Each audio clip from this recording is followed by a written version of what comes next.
most famous physical therapist on the internet. Well, hi there, folks. I'm Bob Schrupp, physical therapist. Oh, Brad Heineck, physical therapist. Together we are the most famous physical therapists on the internet. In our opinion, of course, Bob. And we say that seriously. Today we're going to talk about 10 stretches that can make your back pain much worse. Stop them today. Be careful. Yeah. By the way, if you're new to our channel, please take a second to subscribe to us. We provide videos how to stay healthy, fit, pain-free, and we upload every day. Go to bobandbrad.com and go to the giveaway section. We're always giving something away. What it is, we don't know because we don't know. This is a future video. Future, like Back to the Future, but this is forward. Yeah. Go check it out and let us know. Sometimes it's a mattress. It's sometimes big items. You're right. Go to Facebook. It'll also be pinned to the top of the page, the contest that is. Go to Twitter, Instagram, or TikTok if you want a 60-second version of our program. And we do have podcasts. That's right. Too. We're up in the air with podcasts. So some of these stretches are only bad for certain types of back pain. And some are bad for almost all types of back pain. There's always exceptions. Right. You know, some of these I would tell my patients, this one you're going to put the caution light on. You're not going to do it if it irritates things that's making it worse. You stop, put the red light, and just, forget it. All right. Number one, Brad. Number one. For most people, you're not going to want to be able to try to do toe touches. This is the thing that, you did as a kid. You probably did in gym class. Yeah, but everyone stretch your back and your hamstrings. And they want to see how close you can get to your toes. And this is just it's putting your back in a rounded out position. And there's weight on it. And it's a terrible thing. It's a terrible stretch to do. A vast majority of back pain has come from doing that position with poor body mechanics, maybe over time. It's a long story. It can cause a disc problem. Sure. Certainly make a disc problem worse. And the same also goes with alternating toe touches. There's people that can keep their back straight and do it, but most people are going to round out and they're going to twist while they're doing it. So you want to avoid alternating toe touches. Just don't touch those toes. Again, especially if you're having back pain, that can just make it worse. And as if I haven't said toe touch enough, we're going to do another toe. We're going to do one more. Yeah, this one. So the long sitting toe touch. Yeah. And you'll see, and yoga people don't get mad at me. Yeah. But they'll do what they call the fold. Yeah. They fold down. Not, unless you have spinal stenosis or. Right. I think the idea is they feel if you can keep your back straight and do all the bending from the hip. You can't. Well, I think there's some people that can. Very rare. But the vast majority. If you have back pain, no. I'm sorry. I'm just help. I'm we love up yoga for the yoga people. Yeah, I know. We're gonna. Yeah, they're gonna blast us. I know. Seated twists. My nephew is having a problem with a herniated disc, I believe, and we did FaceTime, and he showed me that they were having him do this stretch. I call it the pretzel, but. Let's see, how do you do this? Like this. Cross that foot over there. Oh, like that. Yeah. And then you go like this, and right? Look behind you at the there. Yeah.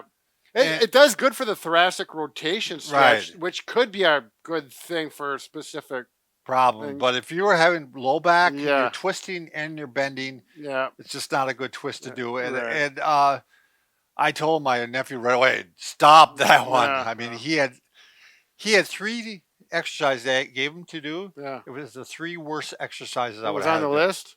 They were some were on the list, but some. So you corrected him? Yeah, I corrected him. Is he doing better now? Yeah, he was doing better. So I gotta check with him again. So of course. Brad's gonna demonstrate this next one because I can't even do it. I'm pretty impressed that Brad can even do it. It's called the Plow Pose. Yeah. But Brad can't get all the way. His toes. I don't know where they came up with that. Yeah, I don't need the Plow Pose. It's You look like a plow? When I was a kid, as children, this was a typical thing to do, it seemed like. But it really rounds the back out to a maximum because I have spondylolisthesis. My back tolerates it fairly well. But you're trying to touch your toes. All the way to the bed. Look at that guy. 50. I can't breathe. It flexes your neck to a maximum. It's just... not good. Yeah, that's one of those things that, I don't know. How old are you? I can't remember. Somewhere in the 50s. Yeah, I mean, that's pretty impressive, Brad. I gotta admit. Well, I practice it, but I don't tell anybody. Sure. I'm just kidding. All right, next, if you have a bulging disc, a herniated disc, any one of those things, a slip disc, I'm gonna have his you don't want to do knees to chest. These are a stretch you don't want to do unless you're in the McKenzie program and you're towards the end of it. You're recovering. Yeah, Right. that'd be under their guidance, but this will generally make it worse. Mhm. So you definitely don't want to be doing that, and vice versa. If you have spinal stenosis or spondy like Brad, you're never going to want to do Extension. extension. I got to get this back in my pocket. So you're going to bend the back this way. You're keeping your pelvis on the floor or on Right. the bed, and your hands are underneath your shoulders, and you do not want to be doing these stretches. This is called praying mantis or something like. Oh, But, for the yeah, yoga people will get mad at us for doing this yeah. one too. But again, it can be really good for some. For some, if a you're lot of back progressing pain. through a herniated disc, it might work very well. But boy, if you've got spondylolisthesis like I do, I don't do that for nothing because I just get a sore back. For a show couple them also, days. Brad, that you won't want to do it standing either. Right. I mean, going back like this, I'll do it about to here, but I can tell it's kind of not liking it, and I'm not gonna Go way back. go way back because Yeah.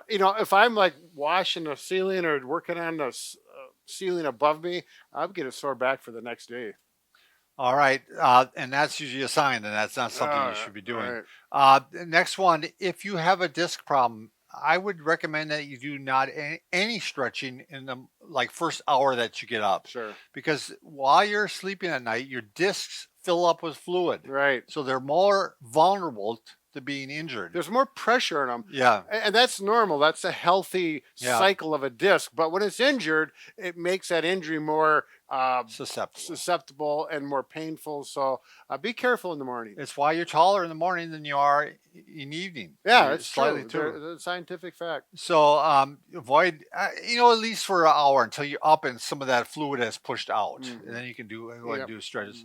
Mhm. If you have sciatica, I would not stretch your hamstrings. Right.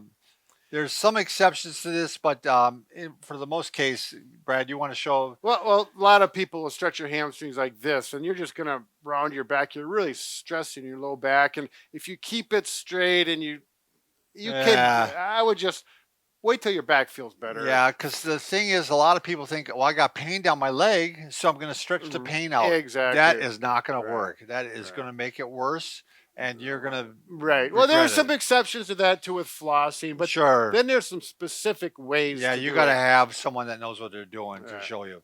Well, So we actually have some videos on that, but flossing, that's yeah. another story. the last one, I just Mm. can't think of anybody that should be doing this one, Brad. And the yoga people are going to be mad at me for this one now Well, of course, we're gonna get hollered too. at. So I have different names for it. But like the triangle pose, I can't even go very far, but you can go further down.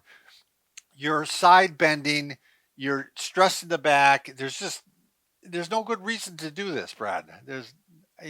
I know they're trying to stretch. I know you're saying You're it, trying to but dig there my are hole people are for me. Commenting. You're not already. jumping in on it. Sorry. Well, no, I've never had anybody stretch like this for rehab or for back pain. I mean, you could do it But- seated like this if you want to stretch your it's your- your cue. I'm not saying it's bad because your body bends that way. Yeah. But if you're in the throes of back pain, unless it makes your back pain get better for some unusual Weird reason, reason. but it's just very stressful. it's definitely on the your body. caution light for Yep. sure. All right, check them all out. Let's give us the comments. We're big boys. We can take them, right? That's right. All right. Remember, Brad and I can fix just about anything. Except for A broken heart. right. But I'm thinking that yoga people, they haven't They treated what? as many people with back pain as we have. That's true. I That's don't true. think, unless they're a therapist and they we've- see back pain all the time. What but- do you say? Thousands and thousands we've Right, treated, right? Over and over and over. Yeah. Well, this is like kicking a dead horse. We just leave it alone. Leave it All be. right.